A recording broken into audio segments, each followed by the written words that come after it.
Welcome to Under the Covers. I am your host, Siren, and tonight I am your guide through the depths of the darkness. Pour yourself a drink, do some gardening, and curl up under the covers as we surrender into the abyss.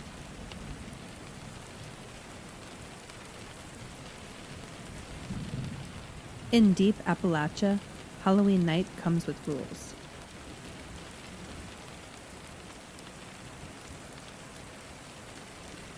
I've lived my entire life in a holler on the outskirts of Wyoming County, West Virginia, deep in the mountains of Appalachia.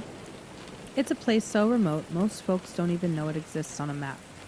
Just a handful of families in dense, unforgiving woods.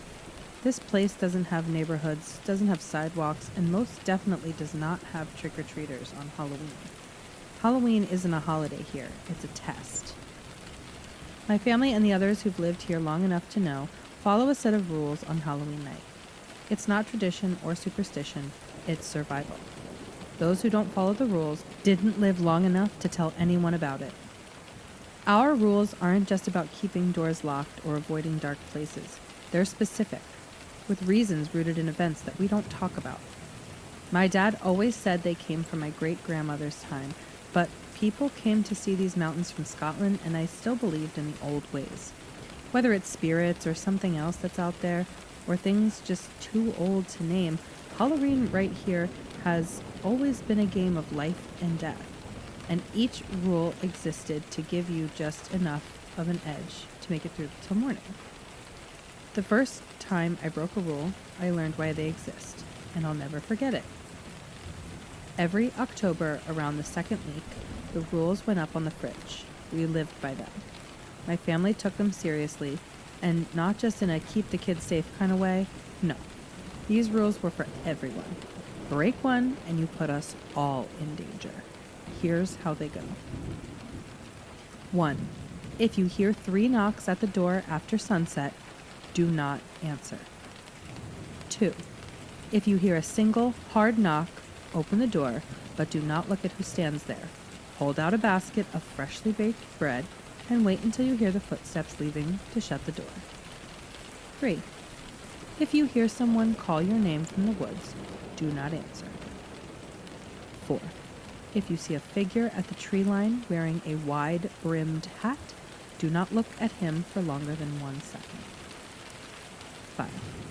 If you hear chains dragging on the ground, sprinkle salt on all the windowsills and the door thresholds within 1 minute. If a candle is burning in the window of an old abandoned Henderson cabin up the hill, stay indoors no matter what. These rules didn't exist for no reason. They were handed down because bad things had happened. People vanished. People died. And strange things occurred. That's just how it was. I remember one specific year, years back, when Halloween night fell on a full moon.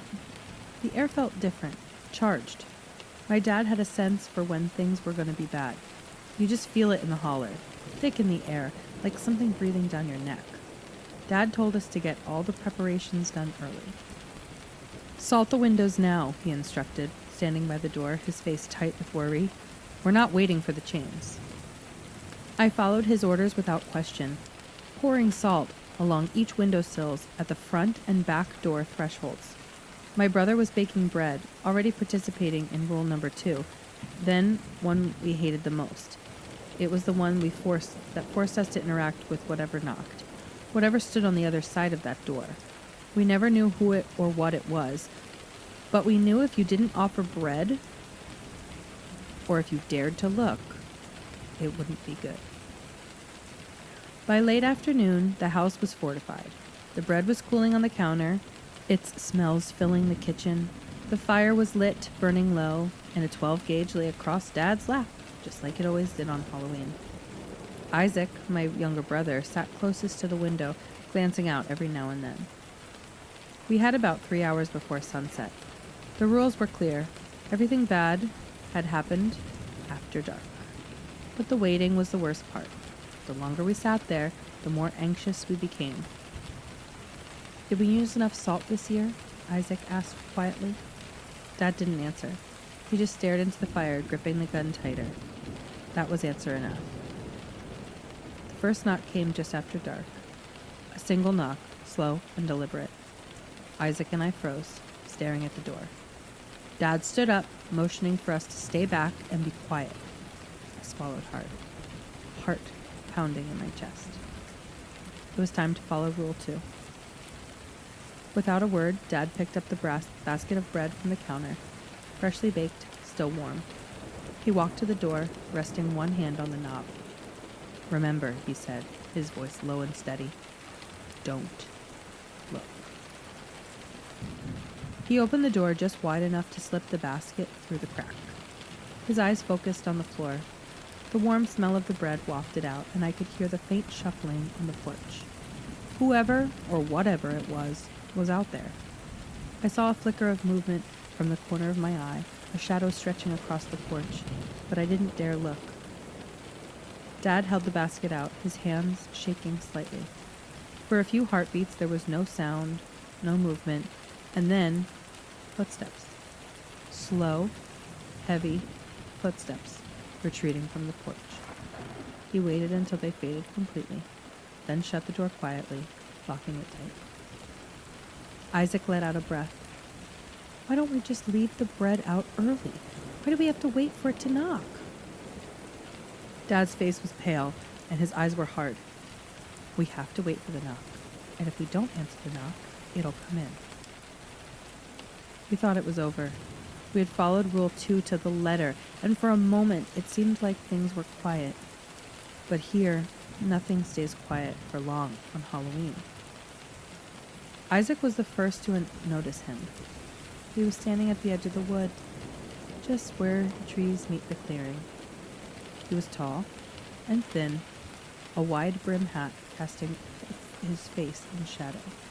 He didn't move. He didn't make a sound. But he was there, watching. Isaac gasped, pointing. "It's him," he whispered, voice trembling. Dad didn't need to ask who. He knew. We all did. The man in the hat. "Don't look at him," Dad snapped. "Not for more than a second." I glanced, just enough to confirm he was there.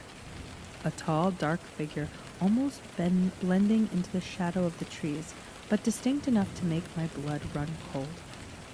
I looked away quickly, heart hammering in my chest. We got away from the doors and windows of the house and sat huddled in the living room, the fire only our light. Outside, the man in the hat stood at the tree line, unmoving as the night crept on. It wasn't until after midnight that we heard the chains. At first it was faint, metallic clinking that seemed distant, but almost like it could have been the wind. It grew louder, closer, until it was unmistakable. The sound of chains being dragged across the rocky ground outside. Isaac's face turned pale. He shot me a look, wide-eyed and terrified. "Assault," he whispered. Dad nodded grimly. "Go check." I got up slowly, trying to control the tremor in my legs. I circled the house, inspecting every window and door frame. The salt lines were intact. Nothing had disturbed them. The chains continued to scrape outside, dragging closer and closer, but we didn't dare open the door. We didn't dare look. We stayed inside, sitting together in the flickering light of the fire, listening to the sound of the chain until the first light of dawn broke through the windows. We had made it through the night. The man in the hat was gone. The chains had stopped. But as the morning light seeped through the shutters, I glanced toward the old Anderson cabin up the hill, and there it was, a single candle still burning in the window. The rules are clear. When the candle burns in the Anderson cabin, you stay inside. No exceptions, no excuses. Even with the sun beginning to shine and the birds beginning to chirp, the sight of that candle filled me with a primal fear. We have to wait until the candle goes out before we can go outside, before the night is truly over. And that's how it goes here. The rules aren't just there to be followed, they're there to keep you alive. And if you're smart, you don't ask questions. Sometimes it's better not to know. Halloween here had always been terrifying. But last year was different. It wasn't just the usual unease or the normal anxiety that came with the sun setting. It almost felt like the rules weren't enough anymore. My dad was getting older, his movements slower, his hands a little less steady. We all knew it, but no one had said anything. We just followed the rules like always, hoping that would be enough. We spent the day in preparation, salting the windows, baking the bread, the usual. Isaac and I were jittery, pacing around, double-checking everything. With my dad getting older, we felt a greater pressure to take it upon ourselves to prepare. The sky darkened faster than usual, clouds rolling in from the west, blotting out the last rays of the sun. By the time dusk fell, the fire was burning low, and the house sat in darkness. Dad sat in his usual spot by the door, and the shotgun across his lap. The basket of bread, fresh out of the oven, sat next to him. We all waited, our hearts pounding in the silence. I kept glancing at the windows, expecting to see a figure in the hat, or hear the drag of the chains. And then it came. A single knock, loud and deliberate. Dad stood up, just like every other year. "Stay put," he muttered, picking up the basket with his trembling hands. His face was pale, but his voice was steady. Isaac and I exchanged a nervous glance as Dad approached the door. As always, I stared at the floor, focusing on the sound, crackling of the fire, and the trying to block out the sense of dread that had settled in my gut. He opened the door a crack, just enough to push the basket through, without seeing whatever waited on the other side. But this time, something went wrong. As Dad leaned forward, he knocked the basket against the doorframe and lost his grip.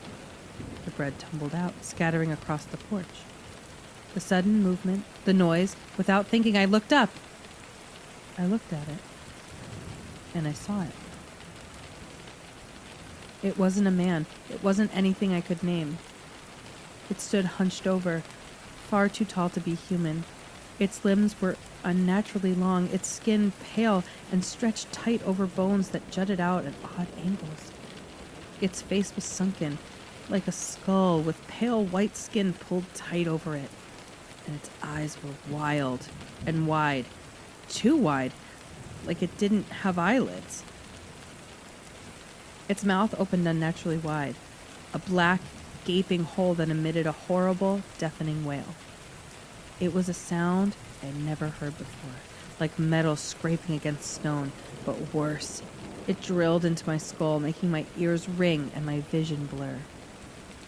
Before I could react, before I could even scream, the thing lunged. Its bony hand shot out, grabbed my dad by the collar. In one terrifying, quick motion, it yanked him off the porch, dragging him towards the woods.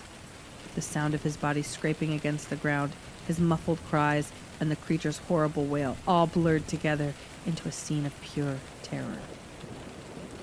Isaac screamed first. I was frozen, my mind unable to comprehend what had just happened. But Isaac's screams jolted me back to reality. "Dad!" Isaac yelled, bolting for the door. I followed, my legs shaking and my heart pounding so hard it felt like it would burst out of my chest. We ran out into the cold night air, towards the edge of the woods where we could still hear Dad's faint cries. But before we could take a few steps, I saw it. The candle. A single, flickering light in the window at the old Anderson cabin. My blood ran cold. We had come outside when the candle was burning. I grabbed Isaac's arm, pulling him to a stop. "Wait," I whispered, voice shaking. "The cabin." As if on cue, the door of the cabin suddenly flew open with a loud crash, as if something unseen was about to come storming out, something angry, something that should have not been awakened. "We have to go," I shouted, dragging Isaac back towards our house. We scrambled inside, slamming the door shut behind us. I locked it, my hands trembling so badly I could barely turn the key. The shotgun was still on the floor by Dad's chair, but it felt useless. What good would it do against something like that? But the night was far from over. We huddled in the living room, terrified, waiting for the next rule to break. Isaac was crying, his hands shaking as he tried to steady his breathing. I stared at the door, half expecting something to come crashing through at any moment. The chains came next. We heard them clattering on the ground, dragging closer and closer. I grabbed the bag of salt, getting ready to double-check the lines that we had placed down. The chains dragged right up to the front door, the metallic clinking echoing in the silence. I could hear it just outside, scraping against the wooden steps of the porch. But I knew the salt would hold it. It always did. Or so I thought. Isaac was the first to notice it. We had forgotten to resalt the front door threshold after going outside. The wind from the open door had disturbed our salt line.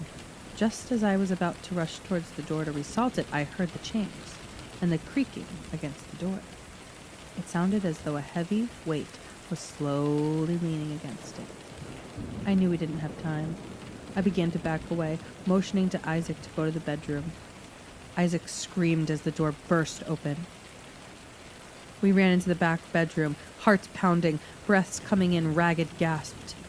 I quickly salted the front of the door to the bedroom and checking the windows. "It's in the house," I whispered. I could feel it, a presence, something cold and malevolent, creeping through the house towards us. I don't know how long we waited, or how long we listened to the chains pacing back and forth through our house. Eventually, we heard them go back outside. Slowly we left the bedroom and quietly closed and locked the front door. I placed a fresh salt line in the front of the door and breathed a sigh of relief. We were safe for now. And then we heard it. A knock. But not the single knock, and not the 3 knocks. This was something new, something that didn't fit the rules. It was rapid, frantic pounding, as if whatever was out there wanted in now. My heart stopped. The rules didn't cover this. Isaac looked at me, eyes wide with terror. What do we do? I didn't have an answer. The pounding grew louder, more desperate. The windows rattled in their frames and the fire flickered, casting wild shadows on the walls. Whatever was out there was angry, angrier than anything I had ever felt before. "We just wait," I whispered, my voice barely audible over the noise. "We wait until daylight." The rest of the night was a blur of terror. Every minute felt like an hour. Every sound made my heart leap into my throat. We didn't sleep. We didn't dare move from the living room. We huddled together in front of the fire, clutching the shotgun like it was our last hope, and quietly crying over the loss of our father. The pounding on the door never stopped. The chains outside the house dragged back and forth, a constant reminder of the horror that just waited beyond the walls. And through it all, the candle in the Anderson cabin burned bright, flickering in the distance like a beacon of death. But somehow, we made it.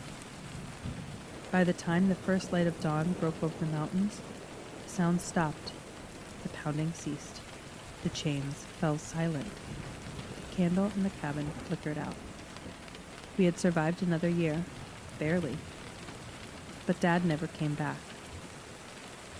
Halloween in our holler had always been a test, but last year it wasn't enough. Breaking the rules cost my dad his life, and everything is different. I can't shake the feeling that this Halloween will be worse.